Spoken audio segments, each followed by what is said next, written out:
It's Christmas Eve, and the Science Fiction Channel has a Star Trek movie marathon on. Yeah, I watched some of Star Trek Nemesis, and I heard once again there talks about dilithium, an extremely hard crystalline mineral. You see, they use dilithium crystals to stop reactions with antimatters. So they use dilithium crystals and dilithium shields.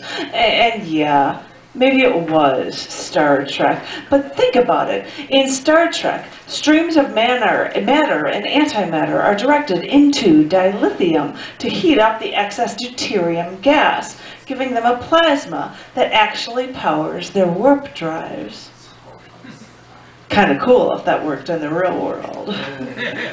But think about what is cool about Star Trek.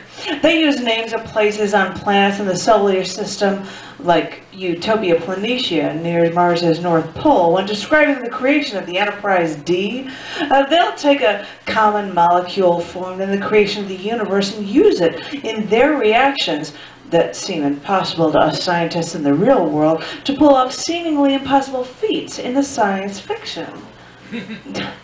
So I had to check it out. I knew a thing or two about lithium, but is dilithium actually real?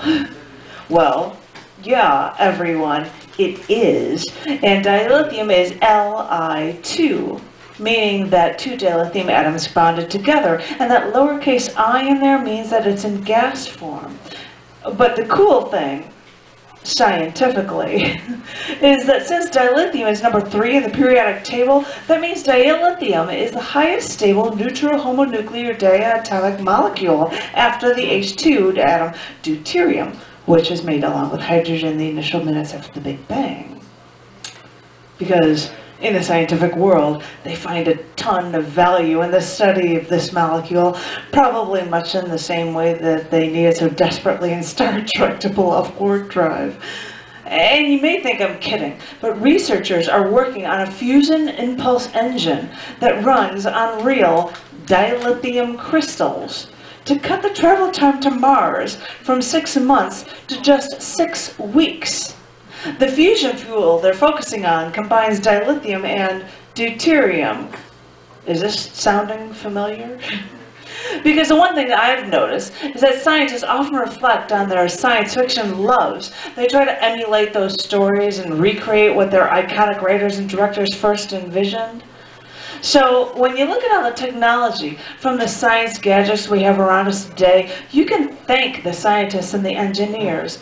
But sometimes you can also thank the writers who planted the seeds of what we have today in the heads of the scientific world.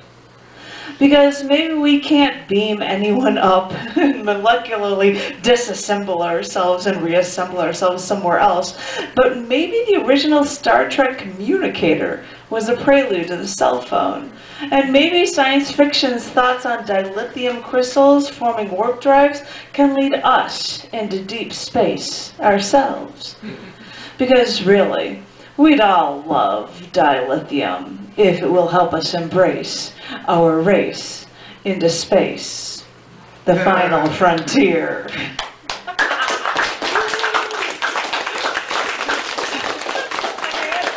you. It's 2 p.m., so I had to pull that one off.